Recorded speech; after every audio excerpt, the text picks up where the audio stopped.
বাইরে এক টানা বৃষ্টি পড়ছে, চারপাশটা ধুয়ে মুছে একেবারে নতুন লাগছে। এমন আবহাওয়ায় কোথাও যাওয়ার ইচ্ছে হয় না, বরং মনটা টানে ঘরের ভেতরে।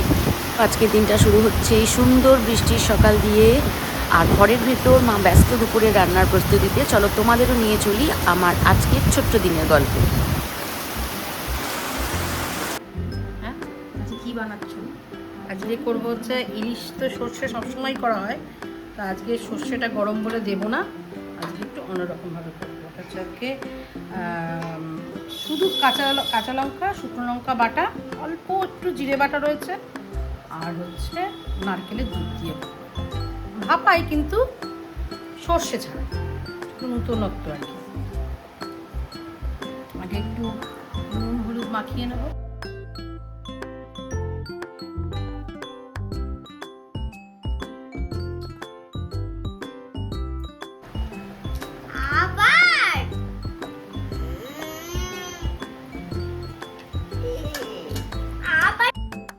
ইলিশে তো খুব বেশি মশলার দরকার হয় না, নুন হলুদ একটু লঙ্কার গুঁড়ো আর বাটা মশলা, এই কয়েকটা উপকরণই মাছের নিজের স্বাদকে আরও সুন্দরভাবে ফুটিয়ে তোলে। মা এখন সেই প্রস্তুতিটাই করছে।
কড়াইতে তেল ভালো করে গরম হয়ে গেলে শুকনো লঙ্কা আর কালো জিরের ফোড়নে গোটা রান্নাঘর ভরে উঠলো দারুণ এক গন্ধে। তারপর মা একে একে মশলা মাখানো ইলিশের টুকরোগুলো কড়াইতে ছেড়ে দিল।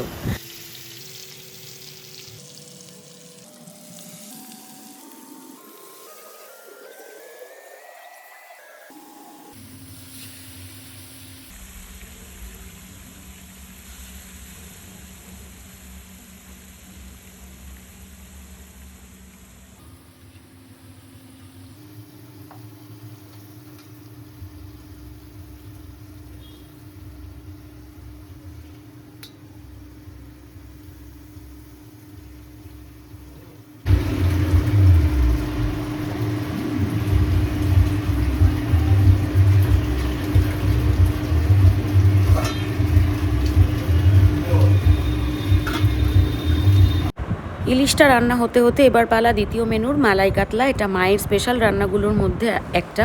সত্যি বলতে এটা দারুণ সুস্বাদু হয়। এই রান্নার প্রস্তুতি খুব একটা জটিল নয়। মাছে নুন হলুদ মাখিয়ে হালকা করে ভেজে নেওয়া হয়, তারপর ধাপে ধাপে তৈরি হয় ক্রিমি সুগন্ধি গ্রেভি। বাকি পুরো প্রসেসটা ডিটেলে বলে স্পয়েল করছি না, তোমরা ভিডিওতেই দেখে নাও কীভাবে মা এই মালাই কাতলাটা তৈরি করে।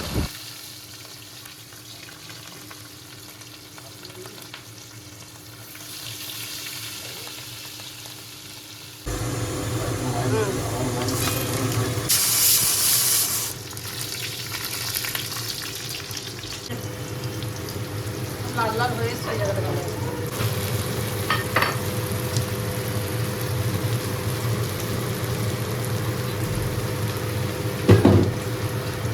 আরেকবার দাও।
দেখতে দেখতে দুটো রান্নাই তৈরি, মায়ের স্পেশাল মালাই কাতলা আর গরম গরম ইলিশ। এবার শুধু প্লেটে তুলে সবাই মিলে উপভোগ করার পালা।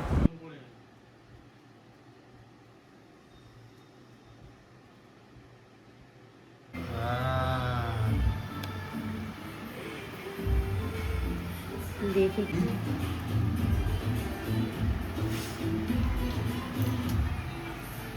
ভালো জবা কিছুই তো খেলে না, এইটুকু খাবে না, একটু ঘি দিয়ে খাও। হ্যাঁ নুন নাও একটু খাও, আজকে অল্প অল্প করে। No spices allowed.